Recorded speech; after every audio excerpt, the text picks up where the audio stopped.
Welcome to my first 5-Minute Friday on Eve Educates Mental Health.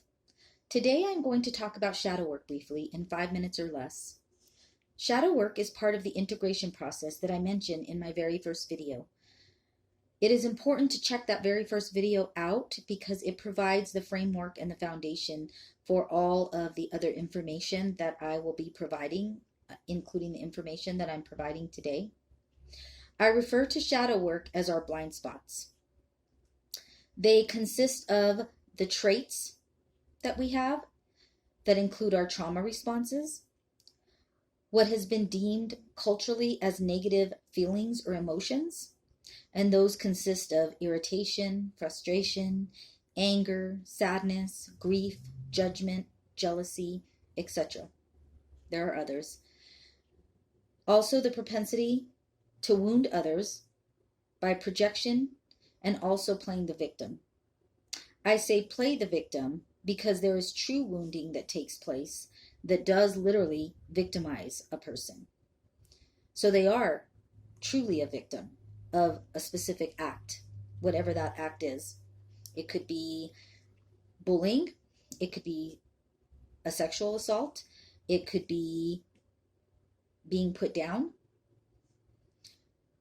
So they literally do victimize someone.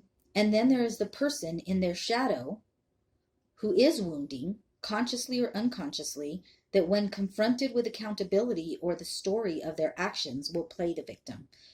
So they will stonewall the information needed in order to integrate the part of their shadow that caused the wounding.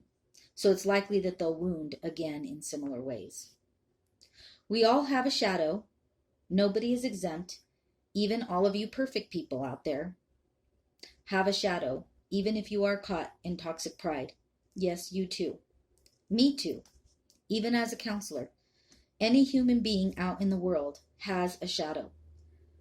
We have to first, similar to the process of AA and 12 steps, for those familiar, we have to admit that we have one. We have to admit that we have an issue or a problem that needs to be addressed and solved.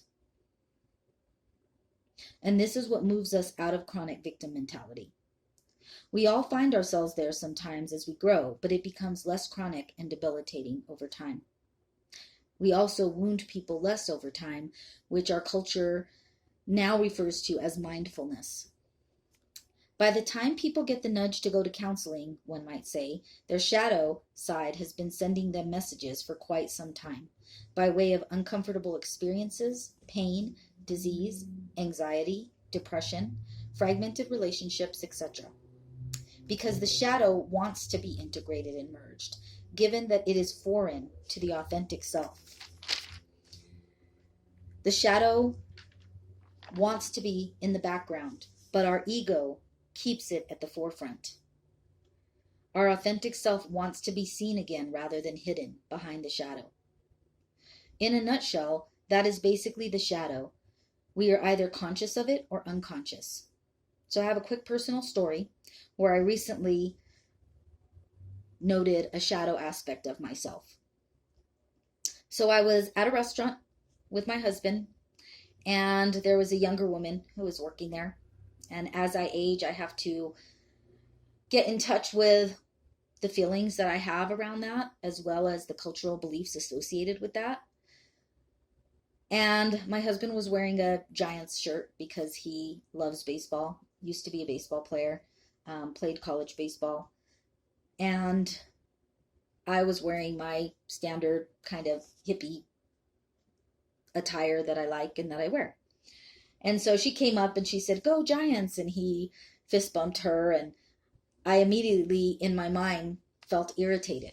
So that sent a signal to me that that was one of my shadow aspects.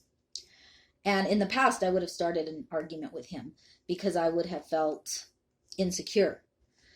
And so part of the shadow aspect is admitting that. Knowing that he does like sports. I don't like sports. I know nothing about sports. However, I call it our mind running away from us when we have our shadow. I refer to it as the dish running away with the spoon.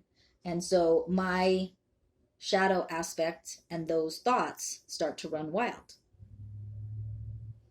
So that's a brief example. My recent blog titled Down Dark Alleys is on my website, humanconnectionmentalwellness.com. More detail on the shadow, so check that out. Thanks for tuning in. More counseling tidbits and concepts in 5 minutes or less next Thursday and Friday. Join in and help break down stigmas by sharing and self-reflecting. Thank you.